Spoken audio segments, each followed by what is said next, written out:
हम आत्मनिर्भर नहीं हैं, इसके पीछे इसके कारणों का या उस क्षेत्र विशेष का जिस चीज़ में हम आत्मनिर्भर नहीं हैं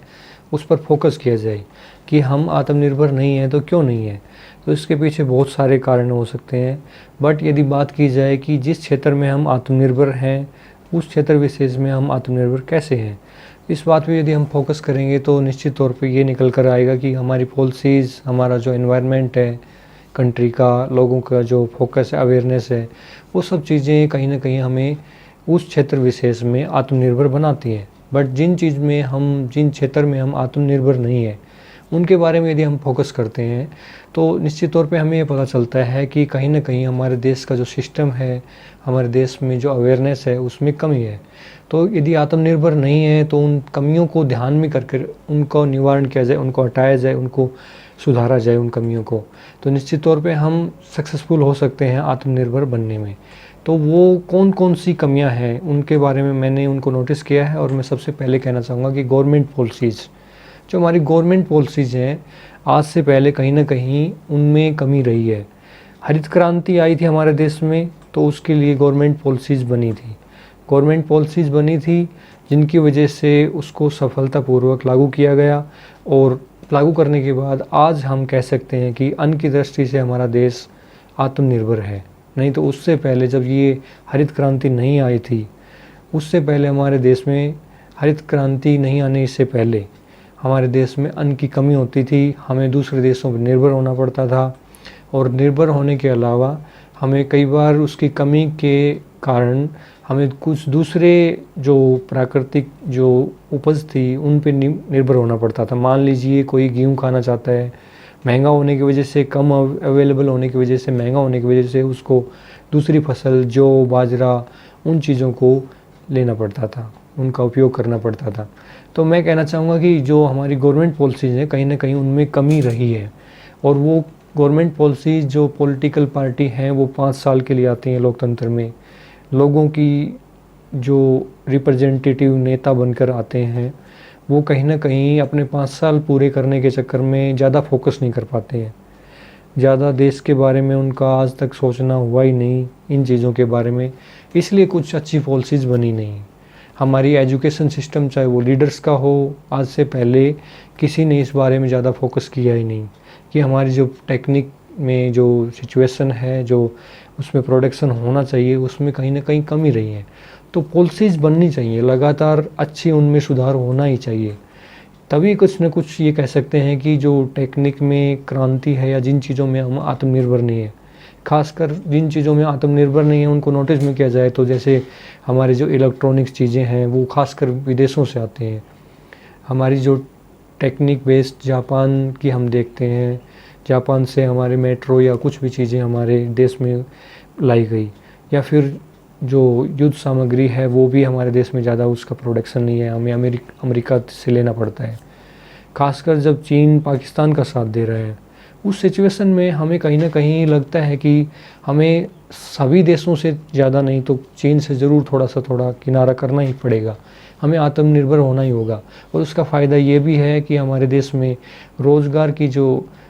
रोज़गार दर है वो बढ़ेगी, रोज़गार दर की अवेलेबिलिटी ज़्यादा होगी, और उसकी वजह से हमारे देश की इकोनॉमिक कंडीशन भी ज़्यादा अच्छी होगी, तो आत्मनिर्भर होने में हमारा ही फ़ायदा है। तो दूसरा मैं कहना चाहूँगा, यदि मैं बात करता हूँ कि लैक ऑफ अवेयरनेस, पीपल की जो अवेयरनेस है वो बहुत ही लो कैटेगरी की रही है, यानी कि अवेयरनेस एजुकेशन सिस्टम है हमारा वो कहीं ना कहीं अपने आप पर डिपेंड होने से थोड़ा सा ज़्यादा, हम मान लीजिए कोई प्रोडक्ट खरीदते हैं दूसरे देश का या अपने देश का खरीदते हैं तो हम ये नहीं सोचते कि इस अपने देश की प्रोडक्ट जो है उसको लेने से हमें ज़्यादा बेनिफिट होता है, हमारे देश में उसके यूज़ करने से, उसके प्रोडक्शन को बढ़ावा देने से कहीं ना कहीं हमारे देश को रोज़गार अवेलेबल होता है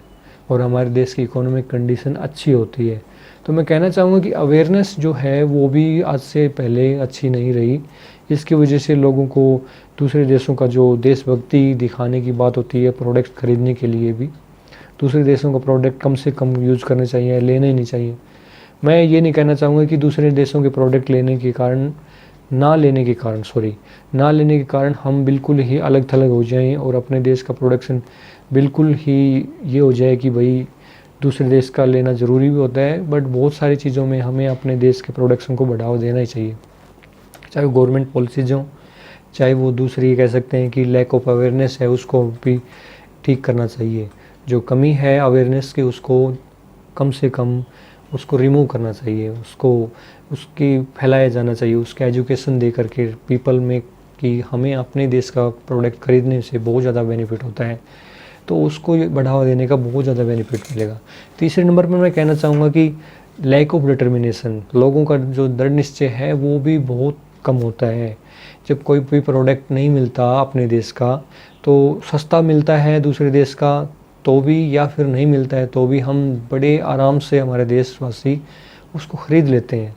तो डिटर्मिनेशन जब तक हमारे देश में नहीं होगा या लोगों में डिटर्मिनेशन नहीं होगा, तब तक वो इस बारे में सोच करके हमारे देश के प्रोडक्शन को, हमारे देश के सामान को बढ़ावा नहीं दे सकते। तो उसके लिए भी कहीं ना कहीं हमें अवेयरनेस फैलानी होगी, मीडिया के थ्रू, लोगों में एजुकेशन के थ्रू। तो इस चीज़ में मैं कहना चाहूँगा कि लैक ऑफ पीपल डिटर्मिनेशन भी आल्सो, मतलब ये भी मैटर करता है। इसके बाद मैं कहना चाहूँगा कि जो सेल्फिशनेस होती है लोगों की,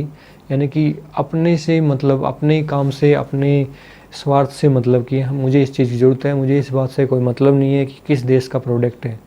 ऐसे सोचने से कहीं ना कहीं हमारे देश को नुकसान होता है। तो कहीं ना कहीं हमें सोचना होगा कि हमारे देश को क्या चीज़ बेनिफिट ज़्यादा दे सकती है। तो सेल्फिश होने से हमारे देश को नुकसान होता है। तो मैं आपसे अपील करना चाहूँगा जो भी इस वीडियो को देखते हैं, कि कहीं ना कहीं हमारे देश के लिए हमें डेडिकेट होना होगा। डेडिकेटेड होकर के ही हम अपने देश की प्रोडक्शन को बढ़ावा दे सकते हैं। देशभक्ति हमें इन चीज़ों में दिखानी ही होगी। नेक्स्ट नंबर पे मैं कहना चाहूँगा टेक्निकल जो प्रोडक्शन है, टेक्निकल जो एनवायरनमेंट है, उसमें कमी है हमारे देश में।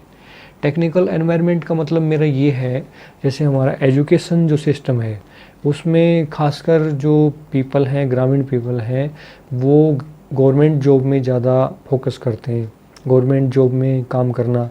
टेक्निकल चीज़ों का जो प्रोडक्शन है या खोज करना है, उनके पीछे हमारे पीपल एनवायरनमेंट बन ही नहीं पाता। खासकर जो टेक्निक में काम कर सकते हैं, या ये कह सकते हैं कि जो करने, जिनका काम ही टेक्निक का होता है, जो इंजीनियर होते हैं, वो भी गवर्नमेंट के पीछे चले जाते हैं। क्यों? क्योंकि हमारा एनवायरनमेंट नहीं रहा, उस एनवायरनमेंट में सुधार करना होगा। जो टेक्निकल जो एनवायरनमेंट होता है, बीटेक इंजीनियर हैं, एमटेक इंजीनियर हैं, वो भी गवर्नमेंट के चक्कर में अपनी मैन पावर को ख़राब करते हैं। हमारा जो सिस्टम है वो इतना, कई बार शोषण की वजह से, और कई बार ये है कि हम उन चीज़ों को बढ़ावा नहीं देते, छोटे छोटे प्रोडक्शन को या टेक्निक में, टेक्निकल चीज़ें जो हैं बनाने के लिए हम उनमें टाइम नहीं दे पाते, जिसकी वजह से हमारे देश का जो एनवायरनमेंट है वो ख़राब होता है। टेक्निकल एनवायरनमेंट हमें बनाना ही होगा। टेक्निकल एनवायरनमेंट बनाने के लिए हमें हमारे देश में वो टाइम निकाल करके अपना, हर कोई एम्प्लॉय यदि कोई फोकस करे, जिसके पास भी टाइम मिल सकता है, उसको टेक्निकल चीज़ें देखना और बनाना, अपने बच्चों को या अपने दूसरे साथियों को जब भी टाइम लगे उन टेक्निक बेस्ड चीज़ों को जानना, उससे हमारे देश के टेक्निकल एनवायरनमेंट बनाने में बहुत ज़्यादा सहायता मिलेगी। मान लीजिए कोई गवर्नमेंट एम्प्लॉय है, कोई टीचर है, कोई कलरक है, या उसको टाइम लगे जब भी वीकेंड पे या कभी भी जब भी टाइम लगे, तो वो निश्चित तौर पे टेक्निकल चीज़ों के लिए, उनको कैसे बनती हैं, कोई चीज़ें बनाने के लिए उनमें इंटरेस्ट रखे, तो निश्चित तौर पे जो हमारी नेक्स्ट जनरेशन आती है वो कहीं ना कहीं उनमें इंटरेस्ट रखेगी। और बड़ी बड़ी मशीनें एक दिन में नहीं बनती हैं, उनकी खोजें एक दिन में नहीं बनती हैं। तो कहीं ना कहीं जब हमारी जो मैन पावर है वो इसके पीछे इंटरेस्ट रखेगी, इसके लिए जब बहुत ये होगा कि हमें कुछ करना है हमारे देश के लिए, तो निश्चित तौर पे एक गवर्नमेंट एम्प्लॉय यदि घंटे की ड्यूटी है, 8 घंटे की ड्यूटी, उसके बाद यदि कभी भी टाइम लग जाता है, तो टेक्निकल चीज़ें बनाने के लिए यदि वो इंटरेस्ट रखे, या फिर इसके विपरीत वो ये सोचे कि इस चीज़ से मुझे, मेरी डिग्निटी को फ़र्क पड़ता है, तो निश्चित तौर पे वो एनवायरनमेंट को ख़राब करता है। यानी कि हमें हमारी सोच को सुधारना होगा कि कहीं ना कहीं टेक्निकल जो इंटरेस्ट रखने से हमारा एनवायरनमेंट सुधरता है, हमारी टेक्निकल जो प्रोडक्शन है उसको बढ़ावा मिलता है, जो मैन पावर जो हमारी जनरेशन की खड़ी होती है उसको बहुत सहयोग मिलता है। बट यदि कोई अधिकारी या कोई सोचे कि गवर्नमेंट एम्प्लॉय या कोई और कम तरह का बिजनेसमैन है, वो ये सोचे कि टेक्निकल चीज़ें करने से या टेक्निकल प्रोडक्शन करने से हथौड़े उठाने से या वेल्डिंग करने से हमारे जो डिग्निटी है, हमारे काम को या हमारी जो प्रतिष्ठा है उसको ख़राब होगा, उस पर असर पड़ेगा। तो वो बहुत गलत सोच होती है। मेरे हिसाब से मुझे लगता है कि हमें टेक्निकल एनवायरनमेंट बनाने के लिए हर चीज़ में, वेल्डिंग हो या कोई चीज़ें बनानी हो दूसरी चीज़ें देख करके, जैसे चाइनीज़ पीपल जो हैं दूसरे देशों के सामान को देख करके, वैसे अमेरिका के सामान को देख करके वैसे ही नकल करके वो चीज़ें बनाते हैं। क्यों बना लेते हैं? इसके पीछे कारण यही है कि वो इंटरेस्ट रखते हैं, वो इन चीज़ों से ये नहीं समझते कि इससे हमारी प्रतिष्ठा खराब होती है। तो मैं सोचता हूँ कि टेक्निकल एनवायरनमेंट हमें किसी न किसी तरीके से अच्छा बनाना ही होगा। 6 नंबर पर कहना चाहूँगा, एजुकेशन जो हमारा सिस्टम है उसमें कहीं न कहीं कमी है। जैसे कि मान लीजिए मैं ये कहूँ कि जो गवर्नमेंट जॉब निकलती हैं उसके लिए बहुत सारे पीपल अप्लाई उसमें करते हैं। मान लीजिए 1000 वैकेंसी निकली, उसके लिए लाखों, 10 लाख 20 लाख ऐसे पीपल अप्लाई करते हैं एक गवर्नमेंट वैकेंसी के लिए, 1000 वैकेंसी के लिए। अब सबके सब तो वो ज्वाइन भी नहीं कर सकते, चाहे वो कितनी भी मेहनत कर ले। और रीजनिंग, मैथ, जो जितने भी सब्जेक्ट होते हैं, हिंदी या लैंग्वेज के कोई भी सब्जेक्ट हैं, उनको पढ़ने से टेक्निकल जो प्रोडक्शन है वो तो होने वाला नहीं है, आत्मनिर्भर तो बनने वाले नहीं है। 1000 वैकेंसी निकली हैं तो उन 10 लाख 20 लाख जो जिन्होंने अप्लाई किया उनमें से 1000 बंदे छांट ले जाएंगे। बाकी जो बचे जो दूसरे टेस्ट की तैयारी करेंगे वहाँ पर भी ऐसे ही होगा। यानी कि हर बार कुछ न कुछ निकलते भी जाएंगे तो बचते भी जाएंगे, बहुत सारे बचते हैं। बहुत थोड़ा जो परसेंट रेशियो होता है वो लगता है जो कि गवर्नमेंट में ज्वाइन करता है, और बाकी के सब क्या करते हैं, कोई ना कोई प्राइवेट काम करते हैं। पर टेक्निकल जो एनवायरनमेंट है, जो टेक्निकल जो आत्मनिर्भर जिस दृष्टि से हम बन सकते हैं, उसमें कहीं ना कहीं वो सहयोग देने की बात नहीं कर पाते। तो मैं सोचता हूँ कि जो एजुकेशन सिस्टम है, जो मैन पावर है हमारी गवर्नमेंट जॉब की तैयारी करने के पीछे जो ख़राब हो रही है, उसमें कहीं ना कहीं सुधार होना चाहिए। और उसका सुधार होने के लिए हमें प्राइवेट सेक्टर में कुछ कंट्रोल करना होगा। हम गवर्नमेंट सेक्टर के पीछे क्यों जाते हैं? गवर्नमेंट सेक्टर में इसलिए कि उसमें काम पर फोकस नहीं किया करवाया जाता, या उस पर ध्यान नहीं रखते पीपल कि वो काम अच्छे से कर रहा है या नहीं कर रहा है। ऊपर से कोई बर्डन नहीं होता। मान लीजिए कोई गवर्नमेंट एम्प्लॉई है, वो अपने काम को अच्छे से कर नहीं रहा, उसकी कहीं शिकायत होने पर उस पर कोई कार्रवाई नहीं होती, या फिर कोई ग्रामीण पीपल उसको जा करके या उसकी वीडियो बना करके उसको ये नहीं कहता कि भाई आपने ड्यूटी की नहीं पूरी ढंग से अच्छे से। मान लीजिए आप किसी स्कूल में जाते हो, पेपर कोई भी जो है डॉक्यूमेंट अटेस्ट करवाने के लिए जाते हो, और वहाँ पर आप एम्प्लॉय को देखते हो, टीचर्स को देखते हो, वो घेरा बना करके बैठे हुए हैं, बच्चों को पढ़ा नहीं रहे। 6-7 घंटे की ड्यूटी होती है, उसमें भी वो अच्छे से काम नहीं कर रहे। उनकी सैलरी एक अच्छी मोटी सैलरी होती है, और वो सैलरी सिर्फ लेते हैं, और एनवायरनमेंट ख़राब हो जाता है, बच्चे अच्छे से पढ़ नहीं पाते, जिसकी वजह से कहीं ना कहीं हमारे देश को नुकसान होता है। यदि उनके ऊपर फोकस करके उनको कहीं ना कहीं सीसी कैमरा या वीडियोज़ उनकी बना करके, उनको खुद वीडियो बनाना हो, उन पर उनके 6-7 घंटे की जो ड्यूटी, उन्होंने क्या ड्यूटी की, किस तरह से उनको ड्यूटी पर उन्होंने फोकस किया, ड्यूटी करने के लिए वो घर पर किस तरह की तैयारी करके आए, उन्होंने अपनी ड्यूटी में कितना परसेंट दिया, उस पर यदि मूल्यांकन थोड़ा सा भी किया जाए, तो आप सपोज़ कीजिए कि वो ड्यूटी अच्छे से नहीं करे और उसकी